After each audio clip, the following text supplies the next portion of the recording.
खरं म्हणजे यायला थोडा उशीर झाला, कारण बऱ्याचशा ठिकाणी लोकांनी अतिशय उत्स्फूर्तपणे सकाळपासून स्वागत केलं. कुठल्याही गावात गेल्यानंतर आज मी पाहिलं, बऱ्याच दिवसानंतर जुन्नर तालुक्याच्या दौऱ्यावर आलो. तसा माझे दौरे हडपसर आणि भोसरी हवेली त्या परिसरामध्ये सातत्यानं चालू होते. पण इथं आल्यानंतर पाहिलं, जुन्नर तालुक्यामध्ये प्रवेश केल्यानंतर प्रत्येकाच्या चेहऱ्यावर एक आगळा वेगळा आनंद होता, एक उत्साह. आणि आज दिवसभर या सगळ्या दौऱ्यामध्ये मला दिसून आलं. कारण हे मतदान जे आहे लोकसभेचं आहे, आणि हे लोकसभेचं मतदान जे आहे ते देशाच्या धोरणं ठरवण्याचं आहे. देशाचा नेता कोण असणार आहे, देशाचा कारभार येणाऱ्या 5 वर्षामध्ये आपण कोणाच्या हातात देणार हे ठरवणारी ही निवडणूक आहे. आणि म्हणून हे सगळं करत असताना आपण प्रामुख्याने 2 गोष्टीचा विचार करतो. अगदी ग्रामपंचायतीच्या निवडणुकीमध्ये सुद्धा ज्यांना आपण ह्यापूर्वी निवडून दिलं त्यांनी खऱ्या अर्थानं आपल्या मताला न्याय दिलाय का?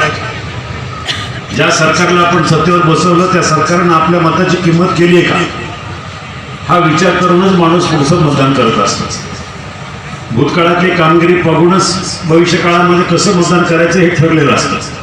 आणि म्हणून मला आठवतं 2014ला ज्या वेळेला संपूर्ण देशामध्ये मोदी लाट होती, तर मोदी लाट काय होती? मोदी लाट याचा अर्थ होता काँग्रेस सरकारनं 10 वर्षाच्या वेळेला 2004 ते 2014 ह्या देशाचं काय वाटोळं केलं, कसा भ्रष्टाचार केला. लोक त्यांना कंटाळली होती. आणि एक समोर पर्याय, समर्थ पर्याय होता नरेंद्र मोदीजींच्या रूपानं, ज्यांनी गुजरातचं मुख्यमंत्रीपद त्याभरात लोकांनी नरेंद्र मोदींना उचलून धरलं. त्याच्यानंतर गेले 5 वर्ष तुम्ही पाहिलं, मोदीजींच्या नेतृत्वाखाली आज भारताची किंमत जगाच्या पाठीवर ताटमानेनं भारत उभा राहू शकतो. भारतीय माणूस ताटमानेनं उभा राहू शकतो. कुठेही जगाच्या कानाकोपऱ्यामध्ये कुठेही जा, अमेरिकेला जा, युरोपला जा, आफ्रिकेला जा. पूर्वी तसं नव्हतं. पूर्वी भारतीय माणसाला जगामध्ये काही किंमत नसायची. ती किंमत नरेंद्र मोदीजींच्या माध्यमातून आपल्याला मिळाली. भारताचे व्यापार वाढला, भारताची प्रतिष्ठा वाढली. हे झालं आंतरराष्ट्रीय बाजारात. पण देशाच्या पातळीवर खरं जर बघायला गेलं तर खऱ्या अर्थानं मोठ्या प्रमाणात विकास कामं झाली ती गेल्या 5 वर्षात झाली. मला सांगा, ही जी प्रधानमंत्री किसान सन्मान योजना माझ्या दृष्टीनं भारताच्या कृषी क्षेत्रातली आणि गोरगरिबांच्या दृष्टीनं इतिहासातली अतिशय मोठी घटना आहे.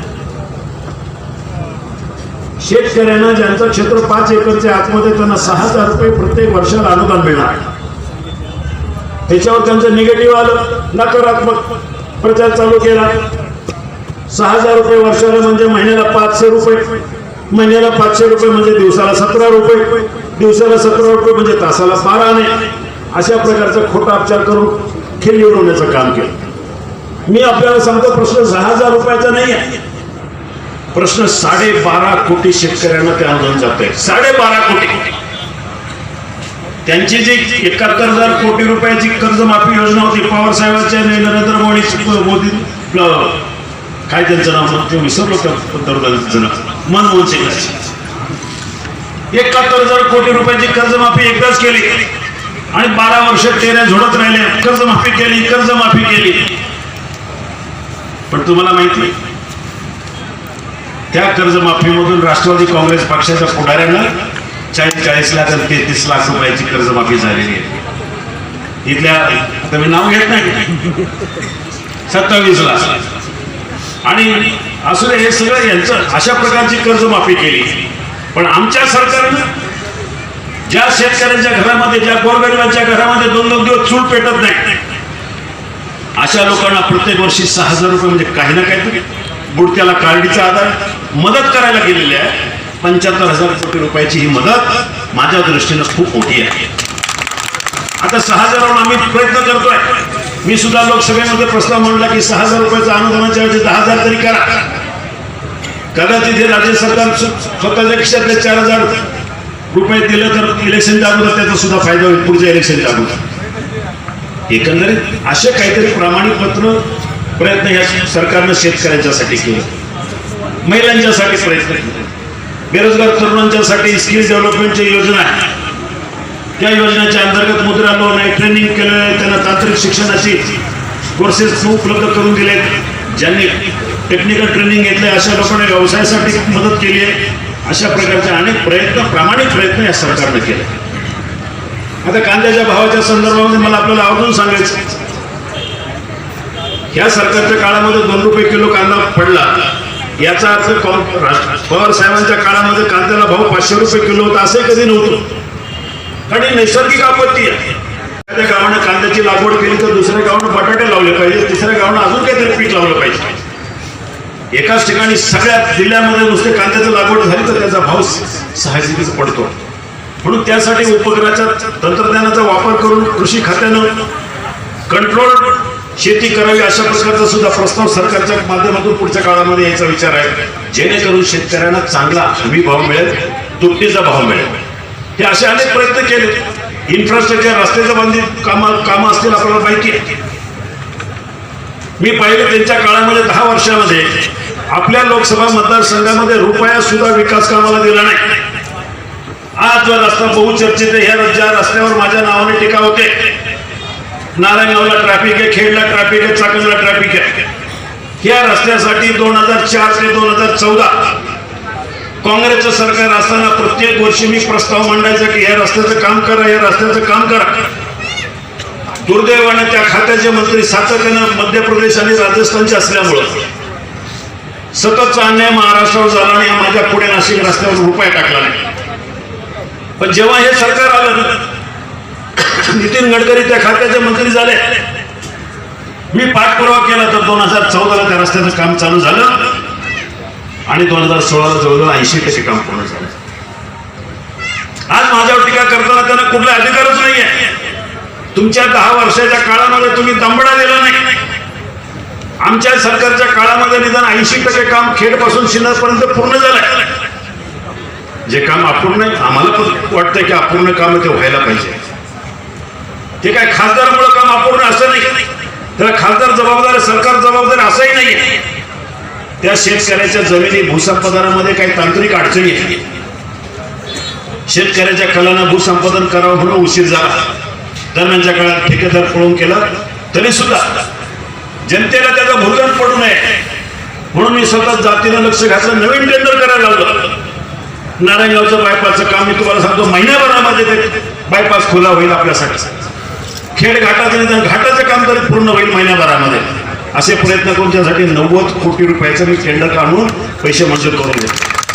जहाजबांधणी रस्ते असते, पाण्यातले रस्ते असते, मोठ्या प्रमाणामध्ये रस्त्याचे जाळं या देशामध्ये उभारलं गेलं. ते गेल्या 30 वर्षामध्ये झालं नाही, ते काम गेल्या 5 वर्षात झालं. अनेक क्षेत्रामध्ये तुम्ही महिलांच्या संदर्भामध्ये उज्ज्वला गॅस योजना बघा, पंतप्रधान आवास योजना बघा, स्वच्छ भारत योजना बघा, मुद्रा लोन आहे, जनधन अकाउंट आहे. ह्या सगळ्या योजना जर पाहिल्या तर लोकांपर्यंत पोहोचण्याचं काम या योजनांच्या माध्यमातून सरकारने केलं. पण गेले 2 वर्ष हे राष्ट्रवादी काँग्रेस पक्ष सत्तेपासून दूर असल्यामुळे ते व्याकुळ झाले. सत्तेसाठी धडपड करायला, एखाद्या माशाला कसं पाण्याच्या बाहेर काढलं तो मासा जसा तडफडतो, तसे राष्ट्रवादी काँग्रेस पक्षाचे नेते सत्तेसाठी तडफडायला. आज मी पाहतो सगळ्या मुंबईमध्ये, सगळ्या महाराष्ट्रामध्ये सगळे जास्त तडफड कोणाची चालली असेल तर राष्ट्रवादी काँग्रेसची. आपल्या मतदारसंघापासून बारामती बघा, माडा बघा आणि मावळ बघा, काय त्यांचं चाललं. हे सगळं जर खेळ पाहिला तर त्यांना खऱ्या अर्थानं त्यांना घरघर लागली आहे. आणि मला खात्री आहे या पक्षानं खऱ्या अर्थानं महाराष्ट्रामध्ये मोठ्या प्रमाणात भ्रष्टाचार केला. या निवडणुकीनंतर हे लोक दिसणार नाही, अशा प्रकारची लोकांनी निर्णय ठरवला. मग गेल्या 2 वर्षापासून चालू झालं त्यांचं हल्ला बोल डल्ला बोल, काही कारण नाही हो. शेतकऱ्यांचे गाराने मांडायला लागले. शेतकऱ्यांच्या संदर्भामध्ये फारसं काही कांद्याच्या प्रश्नामध्ये त्यांनी गाजवलं. मला सांगा, कांद्याचे भाव पडले मलाही माहिती आहे, तुम्हालाही माहिती आहे. तुम्हाला जेवढी तळमळ आहे तेवढी आम्हालाही पण आहे. आम्ही सुद्धा शेतकरी आहे आणि म्हणून राष्ट्रवादीचे 4 खासदार लोकसभेमध्ये होतेच, पण ते सगळे बाजूला राहिले. मी सत्ताधारी पक्षाचा खासदार म्हणून लोकसभेमध्ये आवाज उठवला, सरकारला जागा केलं की कुठल्याही परिस्थितीमध्ये शेतकऱ्याला मदतीचा हात दिला पाहिजे. कांदा लागवडीमधून शेतकरी अडचणीत आलाय, तोट्यात आलाय. सरकारनं सहानुभूतीने पाहिलं आणि शेतकऱ्यांना 200 रुपये क्विंटलचं अनुदान द्यायला सुरुवात केली. मला अभिमान आहे त्या माझ्या छोट्याशा प्रयत्नावरून सरकारनं काही ना काही जी मदत दिली त्या मदतीची रक्कम फक्त पुणे जिल्ह्यासाठी 10 कोटी झाली. नंतरच्या टप्प्यामध्ये आता जे वाटप चालू होणार आहे त्याची रक्कम आहे 15 कोटी, म्हणजे 25 कोटी रुपये पुणे जिल्ह्यातल्या कांदा उत्पादनासाठी आंदोलन. माझ्यावर बैलगाड्यावर बोलतात ही सगळी बोलतात. आज बैलगाड्याची सोय इकडं तिकडं जरी झाली, अकोल्याच्या लोकांना काही माहिती पाहिजे, जळगावला पाहिजे, अमरावतीला पाहिजे, कुठेही पाहिजे, महाराष्ट्रातील सगळी जनता पहिलं माझं नाव घेतात आणि म्हणून विचारतात. आज माझ्या पुणे जिल्ह्यामधल्या बैलगाडा मालकांना भडकवण्याचं काम ही मंडळी करत आहे. मला आपल्याला आवर्जून सांगावं वाटतं की मी खासदार आहे. खासदार व्हायच्या अगोदरपासून मी बैलगाडा क्षेत्रामध्ये बैलगाडा मालकांच्या पाठीशी आहे. बैलगाडा विमा कंपनी चालू करणार महाराष्ट्रातला पहिला खासदार मी आहे. पहिल्यांदा बैलगाडा विमा कंपनी मी चालू केली. एखाद्या बैलाचं नुकसान झालं, पाय मोडला, शिंग मोडलं, तर 50-50 हजारापासून लाख रुपयाची भरपाई मी माझ्या खिशातून करून दिलेली आहे. आज सुद्धा ज्या वेळेला बैलगाड्या शर्यती बदल झाल्या त्या चालू करण्यासाठी ज्या वेळेला दंगल झाली, ती दंगल आटोक्यात येण्यासाठी प्रयत्न मी केले, परंतु याचं सरकार असल्यामुळे माझ्यावर 307चा गुन्हा दाखल केला. आज 3 गुन्हे बैलगाड्याच्या संदर्भामध्ये माझ्यावर आहे. ही लोक जे बैलगाड्यावर टीका करतात त्यांना मला आव्हान आहे अजूनही खालपासून वरपर्यंत. राष्ट्रवादीच्या कुठल्या काँग्रेसच्या पुढाऱ्यावर बैलगाड्याच्या संदर्भामध्ये केस आहे मला दाखवा, मगच बोला तुम्ही. नाहीतर आज माझ्यावर केस आहे, महेश लांडगेवर केस आहे, माझ्यावर तर जास्तच केसेस आहे. बैलगाड्याचा प्रश्न त्याच्यावर बोलायचा कोणाला अधिकार नाही, अजिबात अधिकार नाही. काल आलेला त्यांचा उमेदवार अभिनेता म्हणजे वर्षभरामध्ये बैलगाडी चालू करून दे आणि बैलगाडी चालू झाल्यावर घोडीवर बसे असं काहीतरी म्हणाला. एवढं सोपं नाहीये. आमची हयात गेली बैलगाडा मालकांच्या त्यांना सहकार्य करण्यासाठी. म्हणून मी आपल्याला सांगतो हा बैलगाडा काही सरकारच्या हातातला नाहीये, खासदाराच्या हातात नाही, हा काही सरकारचा संबंधी नाहीये. सुप्रीम कोर्टामध्ये केस अडकल्यामुळे त्याला वेळ लागतो, महिना लागेल, 2 महिना लागेल, पण शेवटी बैलगाडा मालकाला न्याय त्यांनी मिळवून देण्याचं काम आम्हालाच करावं लागेल. अशा प्रकारचा प्रयत्न. विमानतळाचा प्रश्न असेल, रस्त्याचे प्रश्न असतील, खोटं काही बोलायचं आणि कसंही करून खोटं बोलायचं, मला बदनाम करायचं, कारण मला बोलण्यासारखं माझ्यावर काय आहे. जे जे आरोप करतायत 2 अभिनेता जो आरोप करतोय माझ्यावर ते सगळे खोटे आहेत. आता त्यांना नारायणगावची ट्रॅफिक दिसते, ट्रॅफिकमध्ये झालेल्या लोकांचे मृत्यू दिसतात, बैलगाड्या शर्यती बंद झालेले दिसतात. मला त्या अभिनेत्याला विचारायचं, बाबा 4.5 वर्ष तू माझ्याबरोबरच काम करत होता,